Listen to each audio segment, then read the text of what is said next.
आज भारत ने चीन को एक के बाद एक दो बड़े झटके दिए हैं।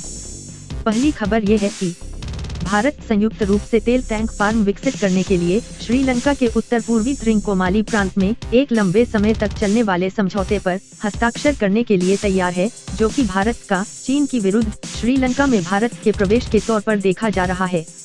भारत और श्रीलंका के बीच तनावपूर्ण संबंधों के बीच समझौते पर हस्ताक्षर एक सकारात्मक संकेत के रूप में भी देखा जा रहा है।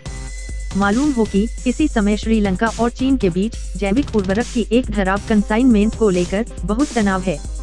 श्रीलंका के ऊर्जा मंत्री ने बताया कि नई दिल्ली और कोलंबो 16 महीने की बातचीत के बाद परियोजना की शर्तों को अंतिम रूप देने के करीब हैं और छुट्टियों के कारण इस सप्ताह हमारी कैबिनेट की बैठक नहीं है। हम अगले कैबिनेट में निर्णय करेंगे। चाइना बे में स्थित त्रिंकोमाली तेल टैंक फार्म द्वितीय विश्व युद्ध के दौरान अंग्रेजों द्वारा ईंधन भरने वाले स्टेशन के रूप में काम करने के लिए बनाया गया था।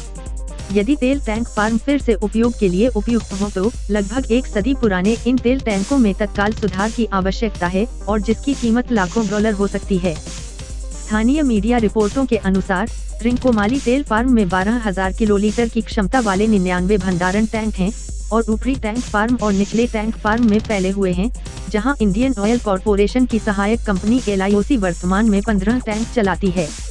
शेष टैंकों से संबंधित नए समझौते पर बातचीत हो रही है। यह सौदा 1987 के भारत श्रीलंका समझौते का हिस्सा है, जिसके तहत यह तय किया गया था कि टैंक के नवीनीकरण का काम दोनों देशों द्वारा संयुक्त रूप से किया जाएगा। लेकिन श्रीलंका में गृहयुद्ध के कारण यह सौदा कभी सफल नहीं हुआ, जहां सरकार स्थानीय तमिल विद्रोहियों के खिलाफ लड़ रही थी।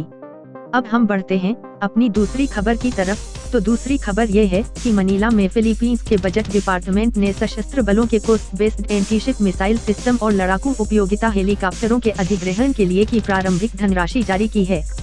फिलीपीन नेवी के लिए coast based antiship missile system के लिए पिछले वर्ष दिसंबर में बजट प्रबंधन विभाग DBM द्वारा 2 स्पेशल रिलीज ऑर्डर जारी किए गए थे।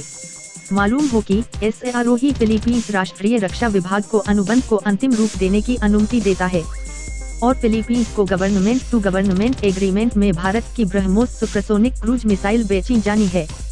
फिलीपींस और भारत ने इस साल की शुरुआत में ब्रह्मोस मिसाइल और अन्य भारतीय रक्षा उपकरणों की संभावित खरीद के लिए एक इम्प्लीमेंटेशन एग्रीमेंट भी साइन किया था।